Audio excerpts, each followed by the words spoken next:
Những thông tin liên quan đến lùm xùm từ thiện của nghệ sĩ ưu tú Hoài Linh vẫn không ngừng được lan truyền trên mạng xã hội. Câu chuyện càng ngày càng trở nên bức xúc hơn khi một mạnh thường quân đăng đàn về chuyện là chuyển cho nghệ sĩ Hoài Linh 50 triệu đồng nhưng lại không liên lạc được.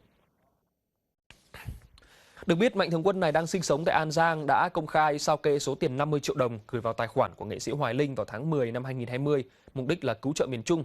Sau khi biết chuyện số tiền này nói riêng và khoản tiền 14 tỷ đồng vẫn còn trong ngân hàng, anh này bức xúc chia sẻ trên mạng xã hội rằng thất vọng vì chuyển khoản cho nam danh hài với mong muốn cứu giúp bà con miền Trung. Nhưng đến giờ số tiền này vẫn chưa được sử dụng. Người này còn nói thêm thái độ của nghệ sĩ Hoài Linh khi chuyển xong 50 triệu, gọi điện thoại không được, nhắn tin Facebook thì cũng không thấy trả lời. 417 triệu 197.865 đồng. Nhiều ý kiến cho rằng chuyện không chuyển tiền trong lúc cấp bách là sai, nhưng không trả lời lại có lẽ do lượng tin nhắn cuộc gọi mỗi ngày là rất nhiều, thậm chí lên đến mức khó có thể kiểm tra, nên nghệ sĩ Hoài Linh không trả lời lại từng người. Trong một diễn biến khác, vào hôm nay thì ca sĩ Quách Tuấn Du cũng chia sẻ, ngay cả đồng nghiệp trong showbiz cũng không liên lạc được với nghệ sĩ Hoài Linh trong thời gian gần đây. Thưa quý vị, làm công tác thiện nguyện vốn là chuyện tốt. Với nghệ sĩ, việc này luôn có một sức lan tỏa rộng lớn bởi họ có tầm ảnh hưởng. Về phía công chúng thì họ cũng xem nghệ sĩ là cầu nối tin cậy để gửi niềm tin. Hầu như khi các nghệ sĩ đứng ra kêu gọi thì đều được sự hưởng ứng mạnh mẽ của khán giả và các nhà hảo tâm. Tuy nhiên tuần qua câu chuyện nghệ sĩ làm từ thiện từ số tiền quyên góp được trở thành chủ đề tranh cãi. Nhiều người hoài nghi về số tiền nghệ sĩ quyên góp được có thật sự minh bạch, có được trao đến tận tay người dân hay không. Chúng ta tạm bỏ qua vấn đề là có hay không mập mờ tiền từ thiện ở đây. Nhưng chỉ riêng việc thực hiện trách nhiệm của người kêu gọi ủng hộ đã thấy có rất nhiều bất cập. Và trong chuyện tối nay chúng tôi sẽ bàn luận đến câu chuyện đang gây tranh cãi này. Nhưng trước hết, mời quý vị và các bạn cùng đến với phóng sự sau. Câu chuyện được xuất phát từ nghệ sĩ ưu tú Hoài Linh đứng ra kêu gọi quyên góp từ khán giả người hâm mộ trên mạng xã hội với số tiền là hơn 14 tỷ đồng. Nhưng đến nay, hơn 6 tháng số tiền ấy vẫn nằm trong tài khoản của Hoài Linh. Thông tin này được công khai sau lời tố từ bà Nguyễn Phương Hằng, Phó Chủ tịch Hội đồng Quản trị, Tổng Giám đốc Công ty Cổ phần Đại Nam. Thằng Đàm Vĩnh Hưng nó điện thoại cho Hoài Linh. Nó nói rằng là tiền 13 tỷ đó bây giờ làm sao rồi anh? Thằng Hoài Linh nó mới trả lời rằng tiền vẫn còn nằm trong ngân hàng. Sau đó tại vì em nằm mơ nha quý vị. Trước thắc mắc của dư luận, nghệ sĩ hài mới lên tiếng giải thích việc chậm giải ngân cho đồng bào miền Trung là vì dịch bệnh kèm theo những chứng từ xác nhận đã liên hệ làm từ thiện. Thế nhưng không chỉ không thuyết phục mà những lý do đưa ra của nghệ sĩ Hoài Linh còn gây bức xúc trong dư luận.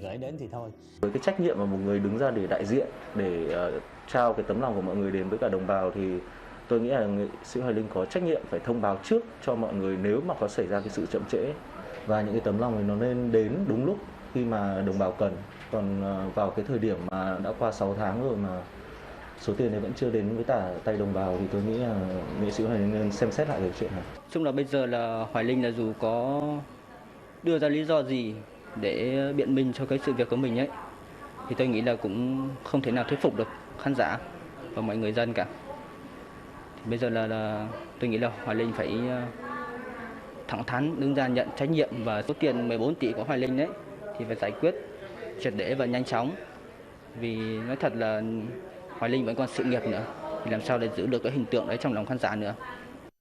Hoài Linh lâu nay được xem là một nghệ sĩ lớn, có uy tín trong nghề và cũng từng làm từ thiện rất nhiều trong suốt chặng đường nghệ thuật của mình. Danh tiếng bao nhiêu năm gây dựng, có lẽ chính anh là người hiểu rõ giá trị của nó. Nhưng việc giữ số tiền từ thiện 6 tháng qua chưa chuyển tiền cho bà con đã là một nước cờ sai, khiến dư luận đặt câu hỏi hành động này có vi phạm pháp luật.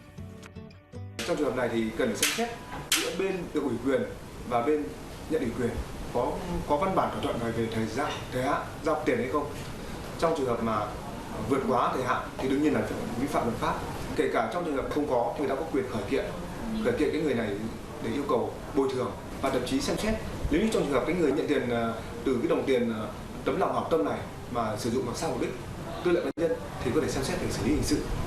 Theo quy định pháp luật Việt Nam, trong những trường hợp ủy quyền thực hiện hoạt động từ thiện phát hiện có gian dối để chiếm đoạt số tiền từ thiện từ 4 triệu đồng trở lên hoặc sử dụng số tiền từ thiện sai mục đích thì không cần có đơn khởi kiện, cơ quan chức năng hoàn toàn có quyền vào cuộc điều tra. Cơ quan điều tra có thẩm quyền hoàn toàn có thể vào cuộc điều tra chứ không nhất thiết phải yêu cầu từ bên phía người bị hại. Người bị hại đây có thể hiểu là những người mạnh thường quân bỏ đồng tiền đấy ra, có thể người ta không yêu cầu nhưng cơ quan điều tra vẫn hoàn toàn có thể điều tra xác minh để làm rõ cái người đó có tư lợi bất chính cố ý nhằm mục đích chiếm đoạt tài sản thì có thể bị xử lý hình sự. Thứ nhất là tội lạm dụng tín nhiệm chiếm đoạt tài sản theo điều 175 Bộ luật hình sự 2015 sửa đổi bổ sung 2017 là có khung hình phạt lên đến 20 năm tù. Còn trong trường hợp mà có dấu hiệu gian dối nhằm mục đích chiếm đoạt tài sản thì có thể bị khởi tố về hành vi lừa đảo chiếm đoạt tài sản theo điều 174 Bộ luật hình sự 2015, thì khung hình phạt lên đến chung thân. Nhiều người cho rằng chuyện nghệ sĩ kêu gọi một đằng rồi cứu trợ một nẻo dường như đã tồn tại từ lâu. Đó không chỉ là vấn đề minh bạch trong hoạt động từ thiện mà còn liên quan đến trách nhiệm và danh dự của người nghệ sĩ đó. Và để bàn luận kỹ hơn về câu chuyện nghệ sĩ làm từ thiện đã và đang lộ ra nhiều bất cập như thế nào, phóng viên VTC đã có cuộc trò chuyện với tiến sĩ khoa học Đoàn Hương. Và nội dung này cũng sẽ khép lại chương trình hôm nay của chúng tôi. Cảm ơn quý vị và các bạn đã quan tâm theo dõi. Xin chào tạm biệt và hẹn gặp lại. Xin chào tiến sĩ khoa học Đoàn Hương, rất là cảm ơn bà đã đến với chương trình chào buổi tối. Vâng, có thể nói là những ngày qua lùm xùm câu chuyện liên quan đến từ thiện và nghệ sĩ. Chuyện từ thiện thì bao giờ cũng thế, có những cái ý kiến trái chiều nhau. Tuy nhiên thì cái thời điểm lần này thì rất là nóng bởi là cái người nghệ sĩ liên quan đến câu chuyện từ thiện thì họ cũng có những cái lượng fan nhất định. Vậy câu chuyện này thì tiến sĩ khoa học Đoàn Hương có những cái quan điểm như thế nào ạ? Trước hết thì người nghệ sĩ cũng như bất kỳ ai làm từ thiện là trước hết phải có cái tâm. Phải có cái tâm trong sáng và thực sự có sự thương yêu đồng bào. Cho nên mình đánh giá cao ở chuyện đấy. Vì làm từ thiện là việc rất vất vả. Cho nên là cái việc ấy nếu nó có sơ suất là chuyện bình thường. Vì những người đã từng làm thì đều biết. Và nhiều khi phải xử lý một cái số tiền quá lớn cũng là một sự lúng túng của họ. Tuy nhiên cũng phải nói thêm rằng đi làm từ thiện ngoài cái tâm cần phải có sự minh bạch.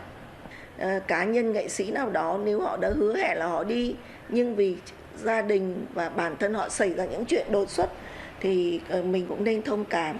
Nhưng phải thừa nhận rằng có rất nhiều con đường để giải quyết những chuyện không đi. Thí dụ như là chúng ta có thể gửi cho những cơ quan lớn như là Hội Hồng Thập Tự, Mặt trận Tổ quốc Việt Nam là những nơi sẽ đưa cái tiền ấy đến mọi người một cách chính xác. Nhưng qua cái sự kiện này chúng ta thấy rằng dù là nghệ sĩ đi làm từ thiện thì cũng phải nên có một cơ quan quản lý. Chính cái sự tự phát và sự thiếu chuyên nghiệp đưa đến cái sự lộn xộn trong cứu trợ. Khi mà đến Mạnh Thường Quân họ đưa cái đóng góp cái tiền mà họ muốn là cái thời điểm đấy được đến với người dân trong cái lúc khó khăn nhất. Thì đến bây giờ là 6 tháng rồi chưa được chuyển đến thì theo tiến sĩ đây có thể là một sai mục đích không ạ? Tại vì người ta có câu là miếng khi đói bằng nói khi no. Phải thừa nhận rằng cái nghệ sĩ kia cũng có phải nói là có khuyết điểm. Tôi có đọc lại hồ sơ của người nghệ sĩ kia thì tôi phát hiện là tiền hơn 14 tỷ ấy thì ông lại để chung vào tài khoản tên ông. Nhưng mà đây là một cái sự có thể nói là sự không hiểu biết thôi. Không hiểu biết mà đưa đến tình cảnh ấy. Vì không phải tiền mình thì dù có tên mình cũng phải lập một tài khoản khác. Bởi vì cái này đổ sông đổ biển đứng về pháp luật. Nếu chẳng may chuyện gì xảy ra thì cái tiền ấy để trong tên ông thì con cháu được hưởng, chứ không còn chúng ta không có manh mối. Đấy là đứng về pháp luật nhé. Đấy là điều ông không lường trước. Đó là sự minh bạch ở trong tiền nong. Bởi vì nếu mà vì để riêng thì hôm nay cái tài khoản riêng ấy, ông ấy đưa cái sổ tài khoản ra là mọi người có thể minh chứng ngay rằng là ông là người có tấm lòng sạch sẽ. Nhưng mà vì nó lại nhập vào tài khoản tên ông, cho nên khi mà những người có ý kiến chắc chắn họ nghĩ đến những cái sự mập mờ. Trong từ thiện công cái tính người ta yêu cầu rất cao là tính minh bạch. Có thể tiêu tiền tỷ nhưng sự rõ ràng minh bạch là phải đến từng nghìn một. Đấy là điều các nghệ sĩ chú ý. Vì các nghệ sĩ vốn là những người ít tính toán và quen phóng tay chắc họ không để ý. Các cụ đã nói câu rồi, một lần mất tín vạn sự bất tín. Tôi nghĩ rằng là ngoài sự minh bạch ra thì cái tâm và cái đứng vững trước đồng tiền mới là quan trọng. Bởi vì là khi mà cái số tiền mình kêu gọi nó vượt quá cái sức tưởng tượng của mình, số tiền nhiều như thế thì nhiều khi con người cũng cảm thấy là không được đứng vững, đúng không ạ? Hoàn toàn đúng. Đứng vững được trước đồng tiền ít người lắm. Tôi không ám chỉ vào cái chuyện hôm nay và cái cá nhân nghệ sĩ, nhưng ở ngoài cộng đồng mạng, ở ngoài cộng đồng thì đã có những sự không minh bạch khi từ thiện. Mà ở đây thì tôi cũng không muốn dẫn chứng cụ thể. Có sự không minh bạch trong từ thiện, có những việc đã lấy tiền từ thiện để sử dụng vào những việc khác. Qua những cái dư luận của công chúng này cũng như là những cái ý kiến trái chiều như vậy thì theo tiến sĩ thì các nghệ sĩ của chúng ta liệu rằng là sau này họ có ái ngại khi là làm từ thiện không ạ? Tôi nghĩ rằng họ chẳng việc gì phải e ngại. Bởi vì các cụ nói một câu rất hay là cây ngay không sợ chết đứng. Nếu họ có cái tâm trong sáng họ đi từ thiện thì sẽ không bao giờ có vấn đề gì xảy ra, và giả thử có xảy ra vấn đề gì thì tôi nghĩ rằng cộng đồng đều tha thứ, vì đó là những cái lỡ lầm do không chuyên nghiệp. Nhưng tôi cũng xin nói thế này, các hội nghệ sĩ là phải đứng ra quản lý vụ này, đừng để cá nhân các nghệ sĩ tự nhiên đứng ra tập hợp. Một khi đã định từ thiện thì các nghệ sĩ này phải đăng ký với hội nghệ sĩ và phải được cấp giấy phép đàng hoàng. Ngoài cái sự thu nạp tiền về, còn là vấn đề thanh toán các khoản tiền vật chất. Việc từ thiện chưa bao giờ ở thế giới chưa bao giờ là một cá nhân người ta cũng phải lập một quỹ từ thiện. Họ quỹ để có nhiều người quản lý, chứ còn nếu mà sự tiêu pha của một quỹ, một cái khối lượng lớn lại phụ thuộc vào một cá nhân thì chắc chắn có vấn đề xảy ra, vì nó không chuyên nghiệp. Dù mình không muốn xảy ra chuyện gì thì nó vẫn xảy ra, bởi vì một mình không thể quản lý hết được. Mấy trăm tỷ đâu phải chuyện đùa. Cho nên lúc ấy phải có kiểm toán nhà nước vào và phải có minh bạch trong mọi sự thì nó mới rõ ràng được. Mặc dù là cái người nghệ sĩ họ lại có một cái sức hút kêu gọi được từ thiện, đúng không ạ, mạnh thường quân, nhưng tuy nhiên làm gì thì có một cái tổ chức thì nó vẫn là chuyên nghiệp hơn và nó sẽ bớt những cái rủi ro. Đúng, vì riêng cái họ đã hy sinh thời gian và sức khỏe, mọi thứ vì cộng đồng để mà có thể sưu tầm được một món tiền rất lớn, nhưng họ sẽ có lợi chứ. Lợi nhất của họ là danh tiếng. Họ tự nhiên họ quảng cáo danh tiếng của họ lên rất lớn. Nhân cái việc nói về sự minh bạch ấy, tôi cũng nói rằng dịch thì sẽ còn và cũng có khả năng còn lâu. Có thể tính đến thời hạn đến năm, và thậm chí có đến thời hạn chúng ta còn phải sống chung với dịch cơ. Thế giới đã nói điều ấy, chúng ta cứ chờ hết dịch thì rất lâu. Và đồng bào miền Trung thì đang cần trong cái giai đoạn hậu kiến thiết để mà xây dựng lại cái miền Trung sau lũ lụt, rất là cần tiền. Thì tôi mong nghệ sĩ giải ngân luôn cái khoản này, nào là xây nhà cộng đồng, xây trường học cho những vùng lũ lụt, vân vân. Cho nên là cái quan trọng nhất để tạo lại niềm tin cho cộng đồng, cho xã hội là vấn đề là hành động, phải hành động ngay lập tức. Một lần nữa rất là cảm ơn tiến sĩ khoa học Đoàn Hương qua đây để chúng ta đã hiểu hơn là làm từ thiện không bao giờ là dễ ạ.